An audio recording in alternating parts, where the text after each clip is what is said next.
going on? John Patrick Bleacher, for everyone listening. One of my longest, one of my best friends. Known you for more of my life than I haven't. Known me through the ups and downs, more so than I think any sane person would, and that's why you're one of my best friends. What's going on, man? Doing pretty good, man. How are you? I'm just my morning circus of dealing with my 17-year-old blind, deaf, paralytic, diaper-wearing dog running around. I am impressed that he was still kicking it. Dude, I always tell people this. I remember holding him. I literally remember holding him, watching on CNN U.S. forces invading Iraq. That's crazy. Yeah.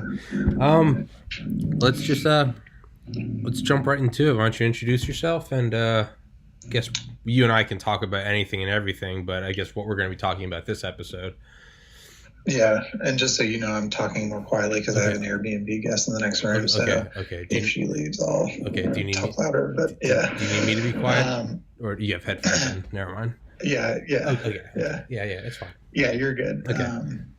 But anyway, yeah. So I'm JP. I've known you since freshman year of high school. And I have had, I guess the reason why you called me on was my history with back pain and back issues. I had my first incident when I was 15. I herniated 2 discs and then had a discectomy, laminectomy at, I think, I was 15 years old. And then for a vast majority of my young adulthood, going in through college, I was pretty much fine with the occasional episode of what I feel like most people experience of just irritated my back and whatever. And you take it easy and it's fine. And so that was kind of my life until about 2015 when I re-herniated it, and there was really no incident. I stood up from a desk and I felt all the symptoms come back, and I ended up dealing with that from 2015 to the present. Yeah. It's been pretty chronic pain. I've had 2 additional surgeries and procedures that are called radio frequency ablations, where they use high frequency sound waves to essentially just burn the nerve endings to stop sending pain signals to the brain.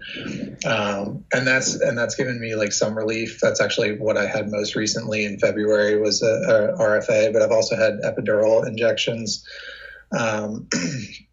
Basically same thing you would get in a pregnancy or a giving birth, same idea.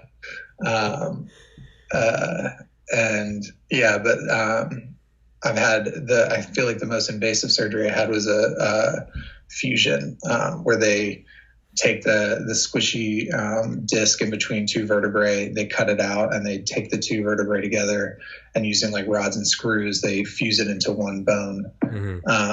And that's what I had in 2018. That was the best relief I had. That was in October of 2018. From then until April of 2019, I was in the best shape of my life. And then just re-herniated both the disc above and below where the one was fused, herniated. So, that's kind of where I'm at right now. Man, I feel like I should know this, but I don't. How does removing the squishy part between the 2 discs and fusing it together, how does that relieve? I don't know if you know that, or if it was explained to you. I don't know. Why does that? I get the radio frequency ablation. You're getting rid of the guys. You're getting rid of the nerve endings that are saying, "Hey, this hurts." I get that. What is the fusing? What does that do? Is it in simplest parlance? Does it just make it a more rigid single structure? So, does it? I'll say what it resolved was, and I guess I didn't mention this, from 2015 until the surgery in 2018, my ability to support my upper torso, or just my upper body in general, declined to the point where I was in a hunched position, legitimately like this. And if I tried to correct it, it would send, I call them jolts of pain, but it essentially felt like you know, when you hit your funny bone really hard, Yeah. it feels like that, but running from, you know, the small of your back to your toes. And it lasts like a long time once you like jolt it. So like I was forever in a hunched position so as to avoid this excruciating pain. Jesus. And the fusion corrected that. I have not had like that issue. Yeah. Okay. Oh, right.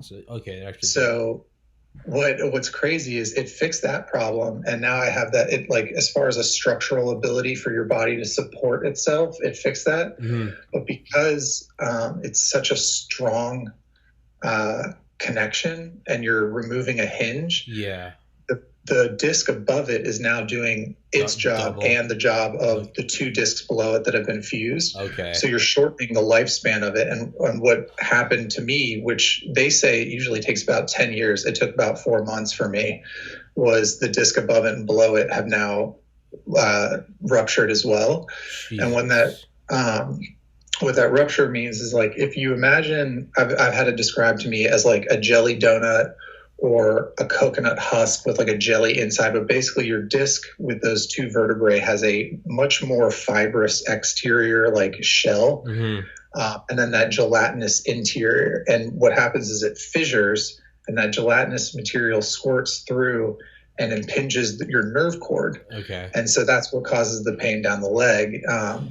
And so by like removing that completely, you're not having anything come out to impinge the nerve cord. So that's what the fusion also corrected. But again, it makes it more likely for the ones above it and below it to happen, which is what happened in my case. And even though it corrected my ability to support my torso in August of 2019, so about almost a year later after the fusion, I lost motor control in my right foot. I was actually on vacation with my wife and the Mediterranean cruise. They actually kicked me off the ship and sent me to an Italian emergency room, or Italy emergency room hospital, when they found out I couldn't, like, I had paralysis in my foot basically. And so that was like the most severe case of that herniation, because what my pain physician explained to me is if you get that like sensation down your leg, that's like a like partial impingement. It's the most painful. But once you go beyond that, it's motor control, and actually the pain stopped, but there was more numbness, and I couldn't control my foot. So it was like a pretty bad trade-off. Jesus, dude, can you imagine?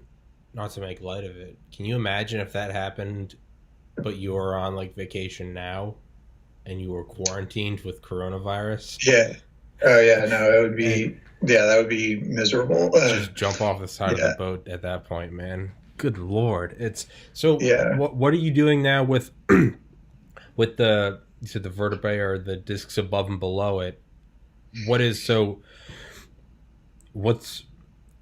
the future with that? Because is there a way to like share? Because I have a photo of the MRI. Might help to like explain. I think that's why I need you. That's why I need you to be my media man. I don't know any of this. Well, because I remember you sent me that picture. You sent me that picture for everyone listening. You sent me a picture last year, and it was it an X-ray or an MRI? Did you? It was an MRI, I think. Yeah, and it was before and after, and yeah, you could just. It really did look like your nerve looked like bundled up tinfoil. Like, it's like even just you sending it and me looking at it, like there was like an intuitive, like there's clearly something wrong on the left, and you're like, yeah, that's what I was walking around with. Yeah, so I pulled it up, but it's saying in order to be able to share my screen, I have to quit Skype and restart. So, I mean, I don't know if you can share stuff and I can share it to you or whatnot. But can you just message it to me on Skype? Or you can might be easier to text it to you. So yeah, text it and I can just pull it up. Let's see.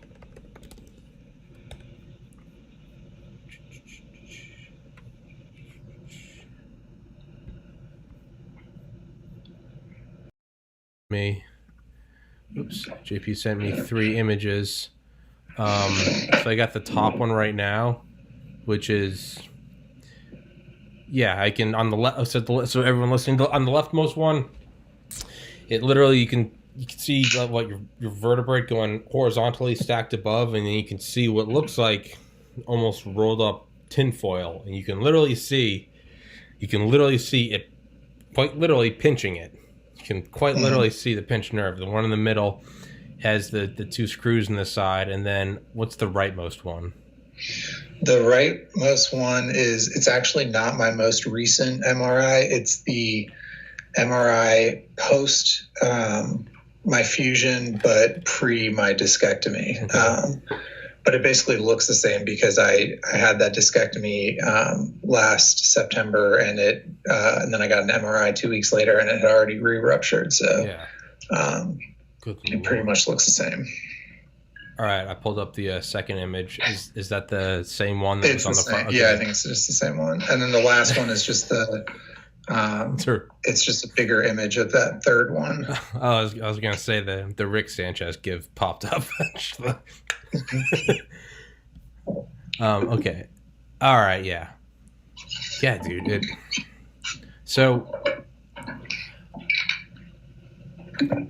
what is the next step?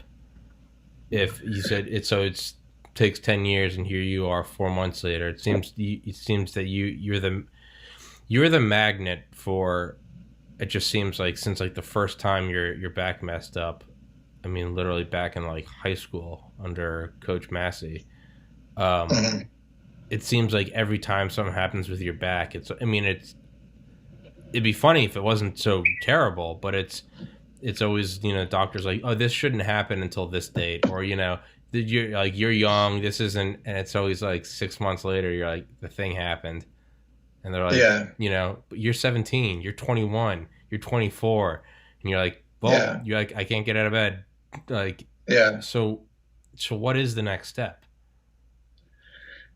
So basically where I'm at now is I had 2 doctors.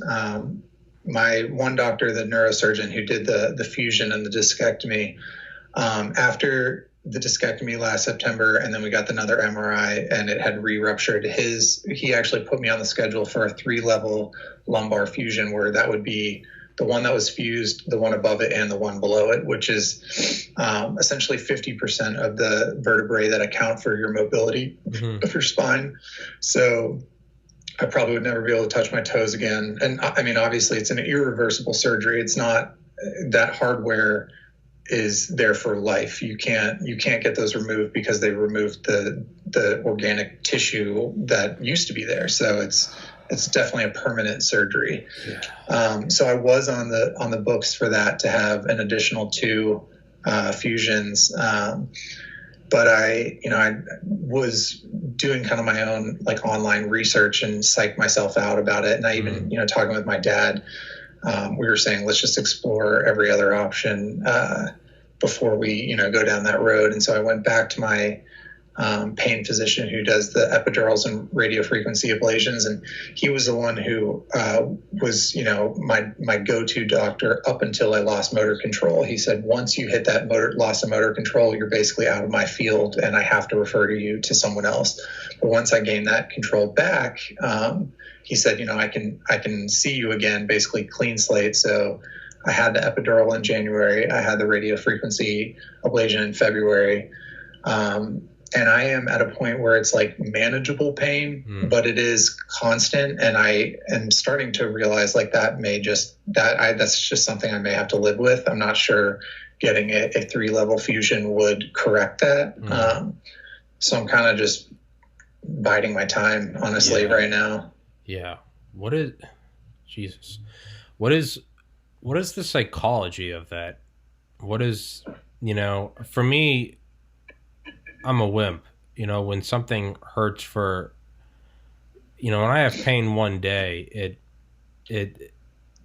I always can. So like only on a few occasions in my life have I had what I would imagine would be your back pain. And when I say a few occasions, I mean like maybe two nights in my life I can Yeah. remember that it wasn't just like a, oh, my back, like I lifted wrong. I mean, like waking up in the middle of the night and like within minutes being like sweating because I was like, Right. holy shit. And then to the point where it's like so bad that I remember it wasn't even like you got a sore arm, you can shift something. I hurt my neck a lot when I'm lifting. It happens like every other month. It's always something like I can just shift this way and I'll be good. I vividly, this was in 2018 I think, and I remember it happening, and it was like it didn't matter which way I rolled, which it was just just like a buzzer, just and it Yeah. was just like, oh my god. And like I remember it was like I was like reached my phone and was like trying to text my mom downstairs. It was like 2 a.m, and like I was like I can't move, and like this was like a 20-minute process just to get to the restroom. I mean, Mm-hmm. literally like trying not to like scream, like Mm-hmm. to the point where like getting back in my bed, and I remember I couldn't get back in bed, so I just was like kneeling down on the side of my bed, like laying like face first, like my torso on it. And it was literally like, well, I'm already on my knees, like I might as well pray. Like it was just like, Yeah. but that was, and but as bad as that was, and it was, I remember thinking, like, to the point where like my parents came upstairs and finally like, oh, you literally can't move, and like they helped me downstairs, and like, um, I think my mom got me like a painkiller or something, and it helped enormously. And like over the next couple of days, it went away. But I remember the psychology of it was like, this is blinding, this is painful, but it was like, this is gonna pass, this is gonna pass. And Mm-hmm. eventually, yeah, it got less, and I was like, okay, I might have to take a week off from the gym. This is gonna pass, this is gonna pass, and it went away. Even with, I mean, you know how white I am, how badly I get sunburned. Though even the worst ones, it's always like this. Right. This will pass. This is hell right now. Meditate, focus on your breath. This will pass. Today is less bad than yesterday. To me, I think I would start to. I think I would start to break if it was chronic. Like Yeah. it's, like you can explain a surgery to me and how much it hurts, and you can recover, and it's, oh yeah, yeah, yeah, and then you and I talk again a couple months later, you had another one and how much it hurts, and like, yeah. But for me, just in my life, it's like that's like a, you're one friend of many friends. It's just like I only plug into your life so much. I'm just thinking from your point of view, like that's all day every day. Like, so Mm-hmm. a long-winded way of like of wording this, like, how does that, what does that affect? Do you get a certain mental resilience to it, or does it just, are you just like, it's like right under the surface, I just want to scream, like, because there are compounding effects. It's not just pain. It's like, well, now I can't work out as much, now I can't literally just like run around, and okay, we're adults, we're almost 30, but even like I still just like to run around sometimes, chase my dog, or drunk with my brothers up Yeah. at the lake, shove someone, like just little stuff like that. How does that wear on you? Um, it it was something that I developed. It has taken years of me developing mental fortitude to even be able to like talk about it with you like I am right now. Mm. Um, I need to do something for my wife. Give me two That's seconds. I fine. need That's to fine. check the That's laundry. that's that's One fine, dude. second. Of how it wears on you, how it psychologically, not just wearing on your, I guess literally and figuratively wearing on your nerves. It's Yeah. it's yeah. What is the only experience I could say I had with chronic pain would be mid March 2014, getting my tonsils out. I mean, that was Yeah. that wasn't the worst pain I'd ever felt, but in terms of like around the clock, that started to wear on me. I got to like 3 weeks. I got to like 21 days, and I vividly remember like doctor was like, you can't get at it, like you really can't be walking around, like just, I guess the movement, you can't be like jarring loose the scabs. And I told my mom, I was like, I'm going for a walk around the neighborhood, and I walked at like, dude, I had to have been doing a 120-minute mile. But I was like, I was like, I have to go, like, I have to just move my legs. I have to like see the sun. I have to, Right. and that wore on me. Just that, like, Yeah. and to the point where like I remember that. Yeah, but yeah, you have the floor. How does it wear on you? How do you cope with it? How do you? Uh, yeah. So, I mean, like, I mean, I encourage people to try and relate to the pain, because you feel, number one, alone when no one's really experiencing you, and not to diminish what you were just saying, but like dealing with in terms of weeks, like 3 weeks. I've Yeah, learned to deal with months and year-long scales. yeah, decade and a half, as far as I remember. Yeah, Yeah, and I'm not saying that as like, oh, I've conquered this, because no, it a lot of absolutely times is. I need to be You know, reminded of that, like by Zoe and the people around me, that you have gone through all this, and you're still here, because yeah, I mean, I feel like the initial, like, I mean, yeah, it bothered me in high school, but I got it taken care of when I was a kid, and it was almost like like a wounded animal released back into the wild. It's like, oh, that was weird, and it just keeps on like going on with its life. Like, that was yeah, me. It was like a distant thing in the back of my mind. yeah, But then when it happened again in like 2015, and it was just from standing up from a desk, not weight training or anything like that. Essentially, I mean, it was years later, but essentially I was diagnosed with PTSD, because I had this fear of any wrong movement could cause months of excruciating pain. And so I am a huge advocate for mental health therapy and all that, and that's something I regularly do. And so it's again something that's taken time to build up. But yeah, I mean, it gets extremely challenging. It wears on you. It wears on the people around you. Yeah, I mean, there are aspects, I think, of the mental strain that are almost worse than the physical, even though absolutely. talking about a funny bone long pain through your back is not ideal. Yeah, no, absolutely. But yeah, I hadn't thought about that. The kind of chronic pain is bad, but like the false hope when you get these windows of like, is it better, and then being terrified. I mean, it's almost like playing Minesweeper. It's like that's it, or it's like a Jack in the Box. Like that's like that stuff's like, you're at 29 years old. You give me one of those things. Dun, dun, dun, dun, dun, dun, dun. Yeah. Does that not make your get a little on edge? When's it gonna go? It's it's I mean, and I think you also said it well. When it wears on those around you. I talked about someone like with this about anxiety and depression and suicidal thoughts, and how, I mean, they're bad enough on their own. It's bad enough when not everyone around you are experiencing them. But then there's this whole other side where it's like you can openly talk about the problems. You can openly, and hope you have a very supportive family and friends, which I'm blessed to have. But there are also times where it's like it can compound itself, because it's like not even that the depression and anxiety is terrible, although it is.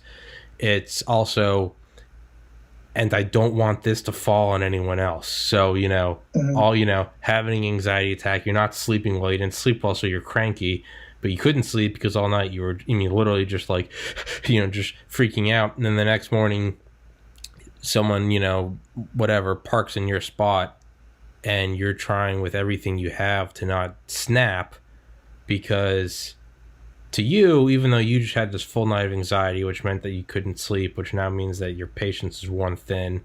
I know, at least for me, when I don't get sleep, that's what happens. You're now also, you're holding back this dam of like, I can't erupt on this person or this family member or this girlfriend, because to them, they just woke up and they're, they accidentally parked in your spot. All they see is the tip of the iceberg. All they see is, why did you park in my spot? And it's just like, all right, asshole. And so on top of everything, you're also like, don't be like that, don't be like that. You're like, hey, and it like, there's no outlet. And yeah, it all starts to, so that's what I meant by like, yeah, like the psychological impact is it just, like, a fire could start because of whatever, someone throwing a cigarette, but it can very quickly move into a bushfire and then a forest fire and then a wildfire, to the point where the original thing has nothing to do with it anymore. It's now taken on a life of its own. It's creating its own convection and updrafts and its own fuel sources. And it has nothing to do with the original cigarette anymore. And it turns into this entire beast. That is what I feel like would happen with me if I had chronic back pain, to the point where you'd almost really, like you said, like, not that a funny bone pain shooting from your spine to your toes isn't bad, but it would just be this compounded, well, I can't do this, and because of this I can't work, and because I can't work, I'm having money problems, and I'm arguing with my friend, and he doesn't know this, and now I'm wishing I could do this, and it just gets to a point where you're like, how did we even get to Z? Like, I thought we were dealing with A to B, because once you get to Z, if it's A, which is back pain, people will understand that. But if it gets to, I can't pay this, and I haven't slept well, and I haven't, well, that slowly seeps into the realms of everyone's problems. Like, hey, man, everyone has tough days. And it's just like, yeah. And it's like, so what do you do? It's like, and the only people that can understand you are people that also have chronic back pain. And it's like, but what good does that do you? Because then it's just you guys both agreeing that this sucks. Like, and where does that go? It's, yeah. I mean, I haven't really relied on like people with back. I mean, I have, as far as like social media, followed a few. It's called #Spoonies, and it's people with chronic pain. Okay. But most of them aren't back pain. So even then, it's not like I'm relating on the actual physical ailments, but a lot of times the struggles that, bleed into other things are very similar.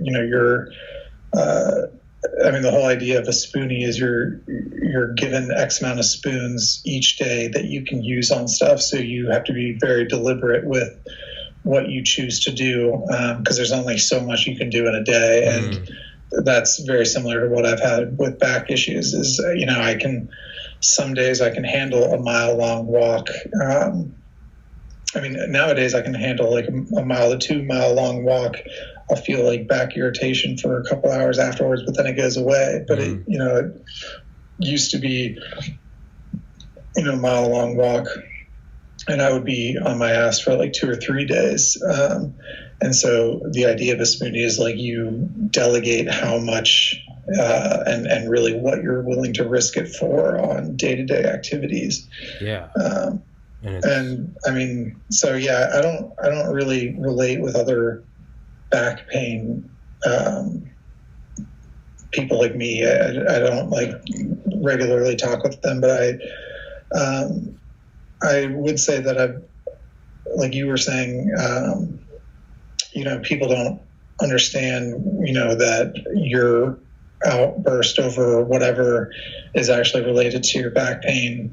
And I feel like I have kept a core group of people, really like my wife, my family, some close friends who can read the signs of like where I'm at. They know when I need to get up and walk around. They know when I need to lay down or, be by myself because I'm not really able to even listen because I'm distracted by the pain. So like, it's just finding a right environment to deal with it. Yeah, has been beneficial for me.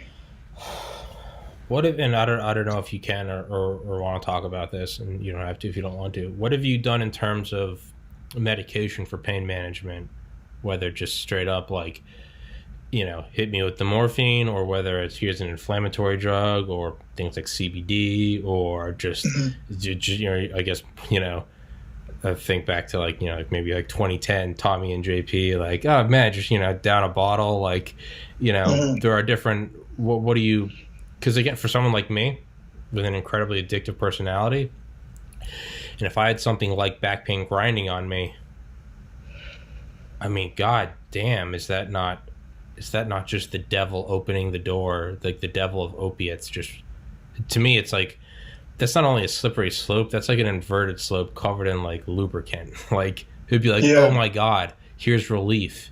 And it wasn't stretching, it wasn't a radio frequency, it wasn't surgery, it was just a pill. Oh my, thank God I slept. Oh my, and I got a good night's sleep, and I was cheery to my wife, and oh, the pain's coming back. Oh, I'm gonna take another one. To me, that's like God. That's like lighting a match in like a oil refinery for me.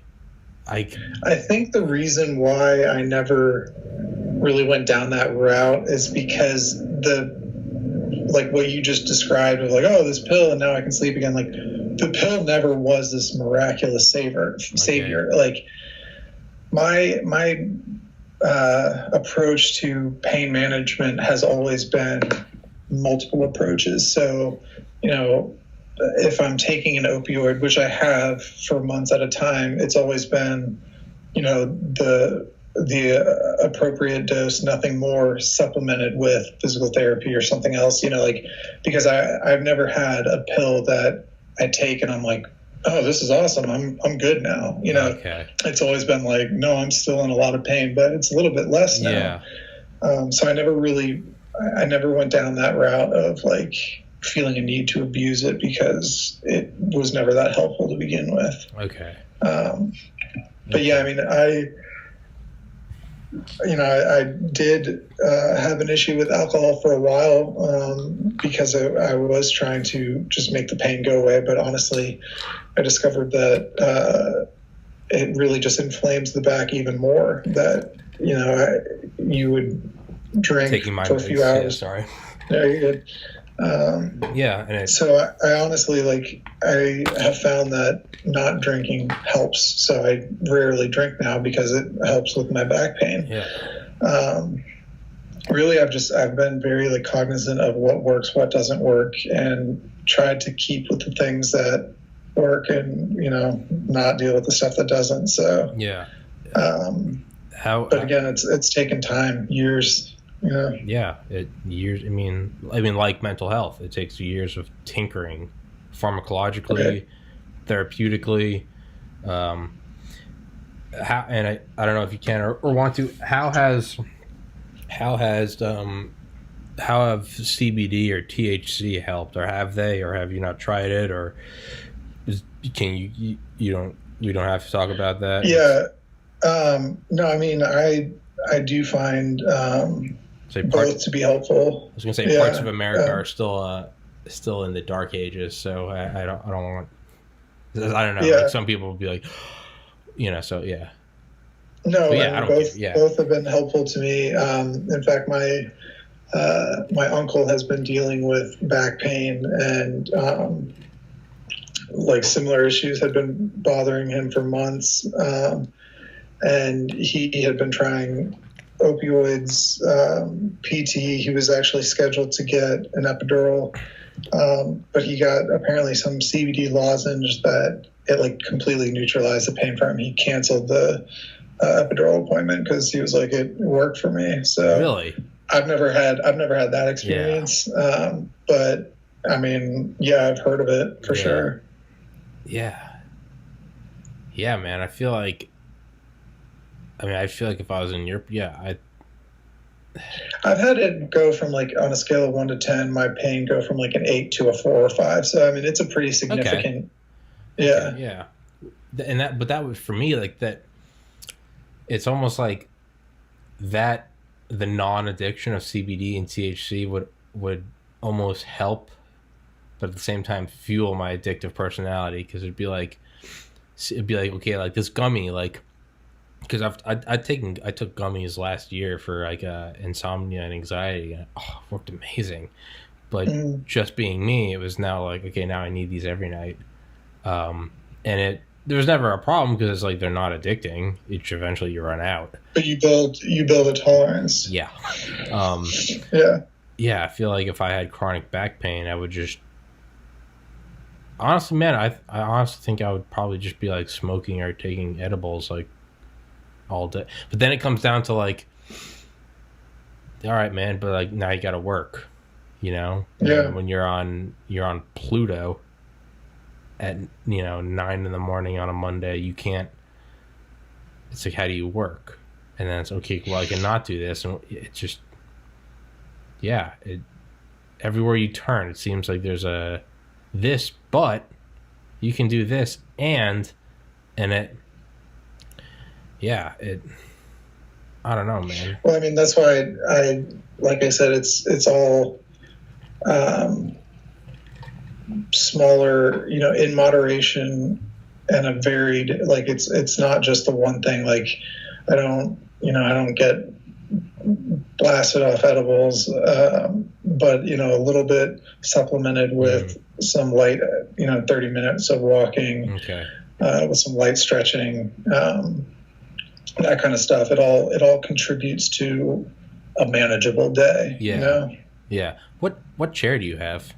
What are you sitting on? Is it Kill a Beat? Is that a good chair Amazon. for your back? Is that? I got this chair because it reclines. Yeah, so I got this chair at Walmart the other day because I don't know if you can. I have an old rocker that I think was my grandmother's, literally an old wooden rocker. And for the first 49 podcasts, I would come in every morning beforehand, and I'd put 3 pillows on it, and then I'd put a blanket over it and tuck it in to hold it. And after I think one episode, my back hurt so much, and I was like, I just sat down one day. I was like, it's 2020, man. What am I doing? Like, I was like, It's not even like I went to Walmart and got this. I was like, why have I guess that's just me being an idiot. I've wanted you to do this forever just because I think you would be fantastic at it. Have you thought about doing any? I mean, there are a dime a dozen, but I would say this off air, and I have said it. I think you would be truly incredible at doing like a technology podcast. Like, just, as long as I've known you, I've always, and you know me, if I could use like AOL, I'd probably still be using AOL. Like, to me, it's all over my head.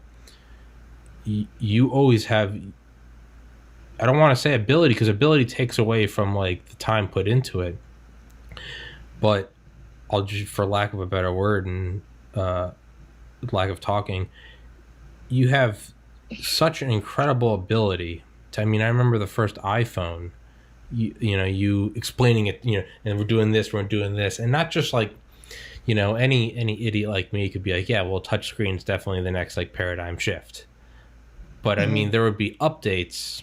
I vividly remember sitting in your room at your parents' house and you explaining that the new update, and it was, you could now have multiple apps open at once. So you could close one app and like switch to another one, which we now don't think of. It's, double click, flip to YouTube, go to Reddit, whatever, Instagram.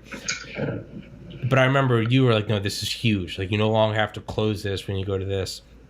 And again, to you, you may be thinking, yeah. But to me, it always sticks out. It's just your ability to just, it like lights you up. And there's a method, there's a logic to me saying all this. Have you thought about doing some like a technology podcast or just any sort of review where it's, you don't even have to buy it, just walk through it, do a screen record, and go through the newest products? Because that is something that, not only could you make money off of, but that's something to not lose your mind, to occupy your mind. And on days where it's like, I'm 29 and I feel like I have the body of a 50, I'm limited to these things. When's the next time I can run? If I have kids, am I going to be able to play with my kids? I'm looking at that as like an outlet for you, on top of the fact that I think you'd be amazing at it. Or is that something that doesn't interest you at all? You don't look interested? I've like thought about it, but yeah, like I enjoy like consuming that kind of media, but like I don't, because it is a dime a dozen, and like I don't know, I don't really have a desire to do that. But I think those types of activities are crucial to getting that headspace you need. Yeah. I want you to do one. I think, dude. I know they're a dime a dozen, man. But I really, because like I watch a couple just to like. Who's the guy that he always has the newest like Apple thing? He's the black guy, and he always has a shirt that says Matt Black. He's got like 10 million subscribers. He always has the newest iPhone. MKBHD. What? MKBHD. I think that's him. I only recently started watching him, but I mean, even him, I like went back to, because he just broke 10 million subscribers. But I went back to his first videos, and it really is just like, it's just like him starting out. But I look at, and the reason I bring this up is because the only person I can compare him is to you. When I watch his videos, and he's like, all right, guys, so this is what we're going through with this. This is the new iMac Pro, and this is why you need this, and this. It literally makes me like, I get the same sensation of when I'm like sitting down next to you, and it's like you explaining like, okay, Tommy, this is what this is, and this is what this is, and it's, for me, it's, even though I don't know what he's talking about, and it's like I recently watched him break down the iMac Pro, like the $43,000 one, and it's obviously I don't need it, but I was watching him go through and basically explain why I don't need it, and even though much of what he said went over my head, and the few things that did go in one ear still went out the other. But what was almost like enchanting was watching someone that so clearly loves this, and they can break it down. Because to me, it really is. I mean, it's like Bob Lazar with a UFO. He's like breaking it down to like the stupid, like, guards around him. That's how I feel around this, and that's how I always feel around you when. It's just even little like, okay, you need to get this app, and you need to do this, and you need to do this. Like, it's, even if I'm not going to do any of the things you're telling me to do, like, it's addicting to watch, because you can't fake passions. Anyone can, like I showed, anyone can sit down and just memorize organic chemistry equations. Okay, whatever. But you can't fabricate like true passion and love for something. And it's, I mean, again, I know you're not interested in doing it, but like, God, I would not only would I subscribe, I would legitimately watch every video you made. I would I'm not lying. And not just like I played on so you got the view, like, no, I would watch every video. And the thing is like you said, you like to consume it. The thing is like, so you could just make videos on the stuff that you really like. Me, I don't have on any guests I don't want to have on. There's no like, well, I gotta talk to this guy. I only have on people I want to, and when I don't want someone on, I'll just straight up be like, hey man, I don't think I'm gonna do the podcast. I don't care. Like, I want to talk to you. That's why I'm having you. Like, I only have people on I want to talk to. When other people are like, hey, I've got an interesting thing, I'm like, that's cool. I don't care.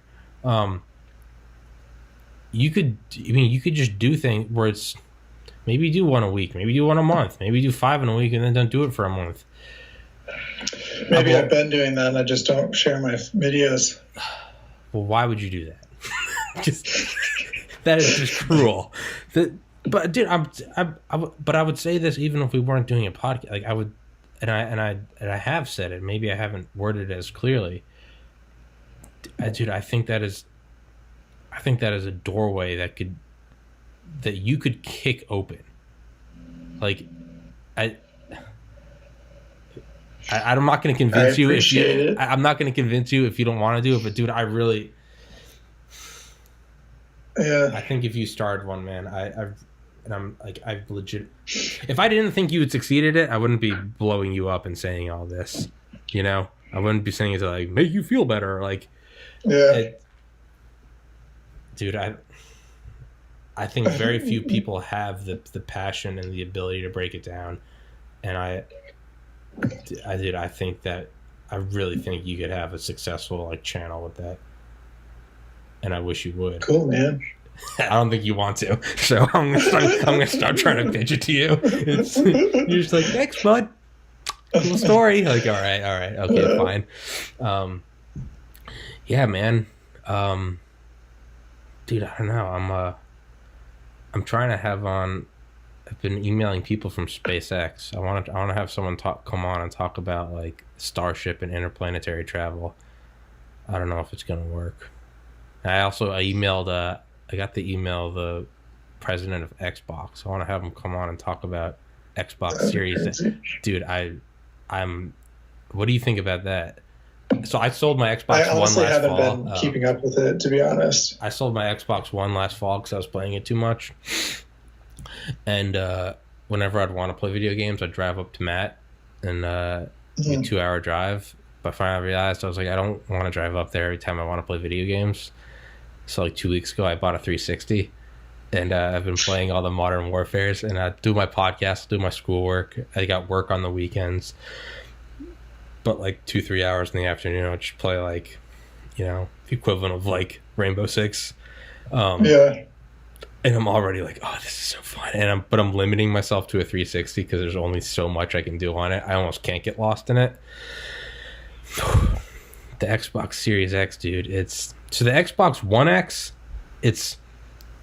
that thing is already supposed to be like the most powerful thing. The Xbox Series X, I was watching a video on it. They're like, it's gonna be capable to do 8K gaming. Which is insane. Yeah, I've heard that like the benchmark that a lot of them are like going off of is live ray tracing. Yeah. Like being able to like, I don't even know what that is, but I know it's like a buzzword. I don't really understand what it is either, but it's basically like hyper realistic lighting and shadows that like basically like pixel for pixel, it's like the same as what you would see in real life or something. Jesus Christ. Yeah. Jesus Christ. And Grand Theft Auto said that I think they said the other day that they're not going to release 6, or they're only going to release 6 for the next gen, so PS5 and Xbox Series X, which is going to be insane. Yeah. I'm so excited for that. It's because it's been 7 years since since GTA 5. Which is the longest gap in between any Grand Theft Autos. As you know, I love Grand Theft Auto. Yeah. But yeah, they said they're only going to release 6 for PS5 and Xbox Series X, which is. That's the thing, man. Is I don't know if I can buy those because that's all I will do. That's all I like. There's something with things getting so. I mean, dude, even on Xbox One, just playing Just Cause 4 and Ace Combat and Watch Dogs, like that, I had to sell it because because you do everything 110%, good or bad. Yeah. I've been saying this for years. I know. It's like like just like the way you were talking to me about an addictive personality, like. Yeah. Your mind goes to getting blitzed at 9 a.m. on a Monday. Yeah. Whereas I think like, okay, like microdose throughout the week is, Yeah. It's, I'm getting better at it. I'm going to try to limit myself to 3 to 4 podcasts a week instead of like 15. Sure. I got a job at. Work on the production. I mean, that's the thing is like, yeah, you like everything you do 110%, and through brute force you accomplish a lot. But if you were to take a step back and refine what you do, you could probably get even further. Yeah, I remember you said that last fall when I was like I was like sending out graphic design portfolios, and I was like showing you like how many I was doing every day, and you were like, you could still put the same work into it, but you're like, channel it differently. It's almost like instead of just stacking dollar bills, like still do the same work but maybe stack some quarters, maybe stack some dimes, like you're still getting currency. You were like, look at the ones you have been submitting, look at what the feedback is on it, now tweak your resume and see where that goes. And it's like, because I remember you saying, you're like, because I know I'm not going to get through to you if I just tell you to do less. Because you're like, that's not you. You're like, why would I do less when I do more? Why would I stop when I go? So you're like, I'm trying to speak your language. Like, you could still do it, but almost in a different sense. It's like, dollars to why don't you do quarters, and it's still the same. It's that's one thing I want to do is is I'm trying to find fewer guests, but guests that I truly like. I've wanted to talk to every guest I've had, but some of them I've wanted to talk to because I just wanted to get like I wanted to build up the podcast and just get more under my belt, get more experience with talking to people. Now I'm trying to do my first step. I maybe in production value isn't even with technology. It's just so I had on that guy from Delta Force this past Wednesday. That was the only one I did that week. And for like 4 days prior, I read his books, I watched all of his interviews, and I like prepared questions. And so when we had it, granted it was only 1 2-hour podcast, I still put in as much work as I would 20 podcasts. Right. But it was just channeled into it. Lo and behold, that video has got more views and more watch time than the second, third, fourth, and fifth most combined. Mm-hmm. Mm-hmm. With you, it's like JP's, well, not only is JP one of my best friends, but JP's someone I want to talk to. And it's like, Mm-hmm. I want to talk to you about this. On Wednesday, I'm having a guy from NASA talk about the SLS, basically their new heavy launch system. That's someone I want to talk to. But I can still put in the work, just channel it differently. Starting working at that bar I worked at in 2011 where I met Ivan, Secrets, and he's like, do you want to work every day? And at first I was like, yeah, I won't. And I literally was like, let's just start with weekends. And he was like, all right, yeah, we can start with weekends. And it was, so now I'm going to start doing that on Friday. I'm in my online graphic design courses and I'm doing this podcast, and I really, as much as it may be like eye rolling or be like, yeah, sure. Like I really am trying to take note on not everything is a cinder block on the gas pedal.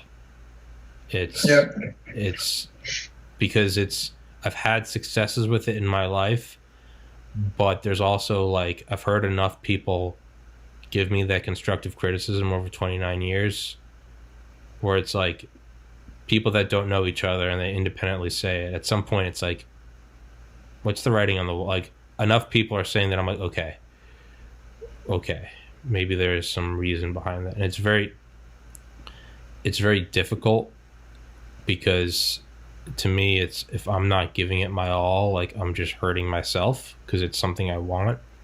But I'm like you said, speaking your language, I'm trying to look at it like, how can I still fill, because I'd love to do all the work, but it's like, how can I maybe channel it differently? Production value. I found a software, OBS Studios. I still haven't figured out how to use it, but it's like that will rip the audio directly from Skype. So like right now, it's like I'm screen recording it, and it records my voice, and then your voice comes through the speakers and then gets recorded. Like there is a smarter way to do that, but here I am on episode 51 and I still haven't done it yet. And it's like that, you know, a podcast, like, dude, come on, like that should be like step one. Like you want to nail the audio down. It's a podcast, you know. It's I have this microphone and I have not used it, like just because it's. I'm like, well, if I tried to use it once and I couldn't screen, like it wasn't taking the audio through Skype, so I was just like, I'm just not going to use it. But I'm trying to look at it more like take a step back, like maybe don't do a podcast this day, but instead sit down and like try to learn how to use this microphone, like try to learn how to like rip the audio directly. Just take like baby steps in that direction.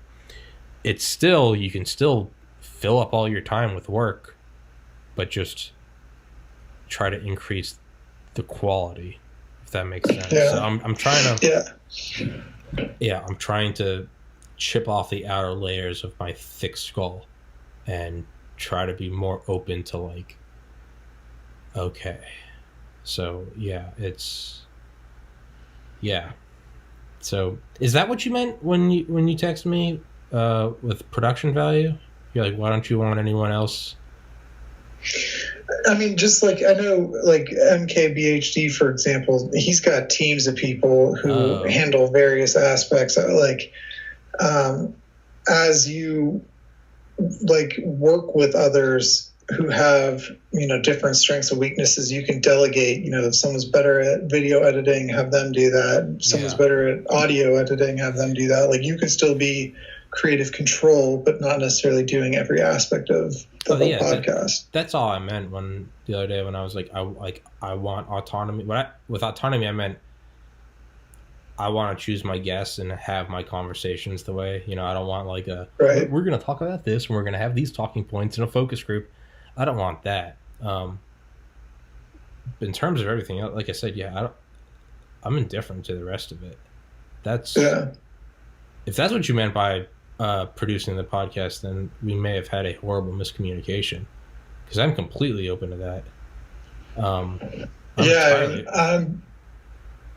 I don't know what I could offer at this point, but I do just want to figure out smaller things, just like audio quality, like video quality, because like I can talk to people, I can find guests, I have no problem doing that. I have no problem with emails and calling people. I'm having on Garrett Graff. His book. Who's that? He wrote Raven Rock. It's a book about all the nuclear bunkers in America. He used to work for Politico. He's a Harvard grad. He's a professor at Georgetown. His book was the #1 best-selling book on Audible last year. It's cool. Raven Rock. And he just came out with another book, The Only Plane in the Sky, about Air Force One on 9/11. And I was like, I want to talk to him about that. And kind of what you said, I was like, why don't I? So I didn't do a podcast yesterday, and I was like, why don't I just? I'd emailed him a couple times, and I couldn't get a response. And I was like, I want to have a guest today. I want to have. It's like when I texted you yesterday, I was like, can you talk today? I was like, I want to have a guest, and then I thought, like, what if I just like took the time and tried to get a hold of him? And lo and behold, finally around 5, like I found a number, and I called. And it was like, hello, this is Garrett. And I was like, is this Garrett Graff? And he was like, this is. And I was like, I didn't think you'd pick up. And he goes, who is this? And I was like, oh, I'm sorry. And I introduced myself, and I was like, I love your book. I talk about it almost every episode. I was like, would you like to do my podcast? He goes, oh yeah, I got your email, Corrigan. And I was like, yeah, it's close enough. And I was like, he was like, yeah, I was on vacation, man. He goes, I'd love to do it. I was like, I'll shoot you a time. And I was like, oh my God. But that was something where I'm like, okay, I'm gonna reread all of his books, so I'm probably not gonna have the week leading up to it. I'm probably not gonna have an episode, but it's all gonna be preparing for that one. And I'm trying to take your advice and take the cinder block off the gas pedal, or at least put it on the gas pedal, but like take different turns and shit. I don't know if that makes sense. Awesome, man. Yeah. I'm glad that you're doing this. I appreciate it, dude. Well, shit, man. I'll let you go. I wish I knew more about pain management, but I thank you for doing it, man. For sure. Please, God, start a technology podcast. How about you do a dry run? You do like a trial.